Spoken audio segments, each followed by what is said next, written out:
Genesis chapter 27.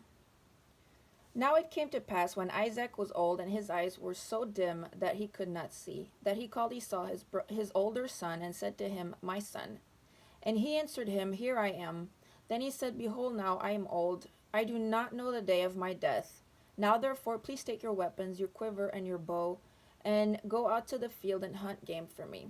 And make me savory food, such as I love, and bring it to me, that I may eat, that my soul may bless you before I die. Now Rebekah was listening when Isaac spoke to Esau his son, and Esau went to the field and to hunt game and to bring it. So Rebekah spoke to Jacob her son, saying, Indeed, I heard your father speak to Esau your brother, saying, Bring me game and make savory food for me, that I may eat it and bless you in the presence of the Lord before my death. Now therefore, my son, obey my voice according to what I command you. Go now to the flock and bring me from there 2 choice kids of the goats, and I will make savory food from them for your father, such as he loves. Then you shall take it to your father, that he may eat it, and that he may bless you before his death.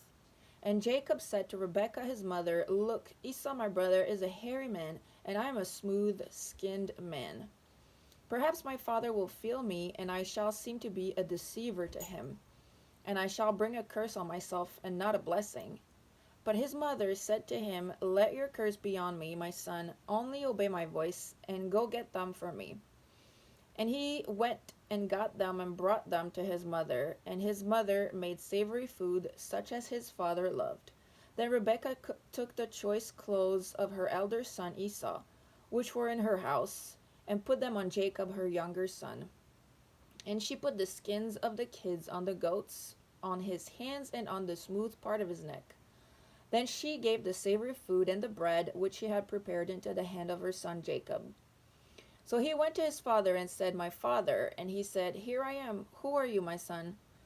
Jacob said to his father, I am Esau, your firstborn. I have done just as you told me. Please arise, sit and eat of my game, that your soul may bless me. But Isaac said to his son, How is it that you have found it so quickly, my son?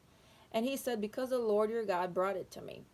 Isaac said to Jacob, Please come near, that I may feel you, my son, whether you are really my son Esau or not. So Jacob went near to Isaac his father, and he felt him and said, The voice is Jacob's voice, but the hands are the hands of Esau. And he did not recognize him, because his hands were hairy like his brother Esau's hands. So he blessed him. Then he said, Are you really my son Esau? He said, I am. He said, Bring it near to me, and I will eat of my son's game, so that my soul may bless you. So he brought it near to him, and he ate, and he brought him wine, and he drank. Then his father Isaac said to him, Come near now and kiss me, my son. And he came near and kissed him. And he smelled the smell of his clothing, and blessed him, and said, Surely the smell of my son is like the smell of a field which the Lord has blessed. Therefore may God give you of the dew of heaven, of the fatness of the earth, and plenty of grain and wine. Let people serve you, and nations bow down to you. Be master over your brethren, and let your mother's sons bow down to you. Cursed be everyone who curses you, and blessed be those who bless you.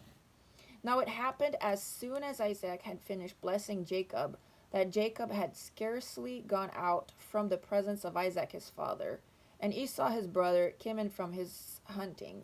He also had made savory food, and brought it to his father, and said to his father, Let my father arise and eat of his son's game, that your soul may bless me. And his father Isaac said to him, Who are you? And he said, I am your son, your firstborn Esau. Then Isaac trembled exceedingly and said, Who? Where is the one who hunted game and brought it to me? I ate all of it before you came, and I have blessed him, and indeed he shall be blessed. When Esau heard the words of his father, he cried with an exceedingly great and bitter cry, and said to his father, Bless me also, O my father. But he said, Your brother came with deceit, and has taken away your blessing. And Esau said, Is he not rightly named Jacob? For he has supplanted me these 2 times. He took away my birthright, and now look, he has taken away my blessing. And he said, Have you not reserved a blessing for me? Then Isaac answered and said to Esau, Indeed I have made him your master, and all his brethren I have given to him as servants. With grain and wine I have sustained him. What shall I do now for you, my son? And Esau said to his father, Have you only one blessing, my father? Bless me also, O my father. And Esau lifted up his voice and wept. Then Isaac his father answered and said to him, Behold, your dwelling shall be of the fatness of the earth, and of the dew of heaven from above. By your sword you shall live, and you shall serve your brother. And it shall come to pass, when you become restless, that you shall break his yoke from your neck. So Esau hated Jacob because of the blessing with which his father blessed him. And Esau said in his heart, The days of mourning for my father are at hand. Then I will kill my brother Jacob. And the words of Esau, her older son, were told to Rebekah. So she went and called Jacob her younger son, and said to him, Surely your brother Esau comforts himself concerning you by intending to kill you. Now therefore, my son, obey my voice, arise, flee to my brother Laban in Haran, and stay with him a few days, until your brother's fury turns away, until your brother's anger turns away from you, and he forgets what you have done to him. Then I will send and bring you from there. Why should I be bereaved also of you both in one day? And Rebekah said to Isaac, I am weary of my life because of the daughters of Heth. If Jacob takes a wife of the daughters of Heth, like these who are the daughters of the land, what good will my life be to me?